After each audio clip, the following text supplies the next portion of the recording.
Hi, ಇವತ್ತು ನಾನು ನಿಮ್ಗೆ ಸ್ವಲ್ಪ ನಮ್ಮೂರಿನ ದರ್ಶನ ಮಾಡುವ ಅಂಥೇಳಿ. ನಮ್ಮೂರು ಸುಮಾರು ಜನ ನೋಡಿಲ್ಲ, ಸ್ವಲ್ಪ ತೋರಿಸುವ ಅಂಥೇಳಿ. ಇಲ್ಲಿ ಕಾಣಿಸ್ತಿದ್ದಲ್ಲ, ಇದು ಸಭಾಭವನ. ಇಲ್ಲಿ ಜಾಸ್ತಿ ಮದುವೆ ಫಂಕ್ಷನ್ಸ್ ಏನಾದರೂ ಫಂಕ್ಷನಿಗೆ ಜಾಸ್ತಿ ಯೂಸ್ ಮಾಡ್ತರು ಈ ಹಾಲ್ನ. ಆಮೇಲೆ ವೆದರ್ ನೋಡಿ ಹೆಂಗಿತ್ತು ಹೇಳಿ. ನಾವು ಹೋಗೋ ಟೈಮಲ್ಲಿ ಮೇ ಬಿ ಮಳೆ ರೆಸ್ಟ್ ಮಾಡ್ಲಿಕ್ಕೆ ಹೋಗಿತ್ತು ಮಂಗೆ ಕಾಣ್ತದೆ.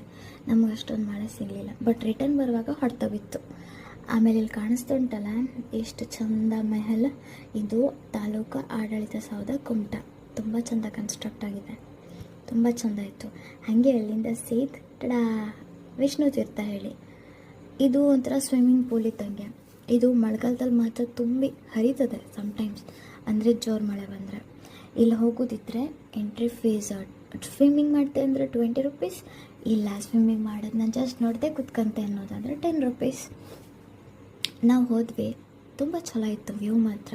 ನಾ ಬರ್ತಿದ್ದು ನನಗೆ ಇಲ್ಲಿ ಹೋಗಬೇಕು ನೋಡಬೇಕು ಅಂತ ಆಸೆ ಇತ್ತು. ನಾನು ಪಿಕ್ಕಲ್ಲಿ ನೋಡಿದ್ದೆ, ವೀಡಿಯೋಸ್ ನೋಡಿದ್ದೆ, ರಿಯಲ್ ಆಗಿ ನಾನು ನೋಡಿದಾಗ ತುಂಬ ಖುಷಿ ಆಯಿತು. ಆಮೇಲೆ ಇಲ್ಲಿ ಸುಮಾರು ಸ್ವಲ್ಪ ಎಂಜಾಯ್ ಮಾಡಿದ್ರು ನಾವು, ನನ್ನ ತಮ್ಮ ಇದ್ದ.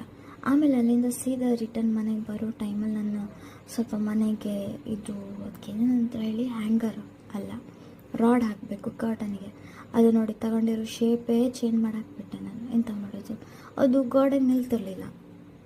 ಸಸ್ತಾ ಜುಗಾಡಂತೂ ಮಾಡಲೇಬೇಕು. ಫ್ರೆಂಡ್ ಹತ್ರ ಹೋಗಿ ಡ್ರಿಲ್ಲರ್ ಇಸ್ಕೊಬಂದೆ. ಯಾಕಂದರೆ ಅದಿಲ್ಲದೆ ಅಂತಕಂದ್ರೆ ಅವ್ನು ಕೊಟ್ಟಿದ್ದು ಸ್ಕ್ರೂ ಆಗಿತ್ತು, ನಾರ್ಮಲ್ ಮಾಡಂಗಿತ್ತು. ಫೈನಲ್ ಲುಕ್ ನೋಡಿ ಹೆಂಗಿತ್ತು ಅಂಥೇಳಿ. ತುಂಬ ಚೆಂದ ಕಾಣಿಸ್ತಿತ್ತು. ಮತ್ತು ನಂಗೆ ತುಂಬ ಖುಷಿ ಆಯಿತು. ಅಂತೂ ಇವತ್ತಿನ ಡೇ ಮುಗೀತು.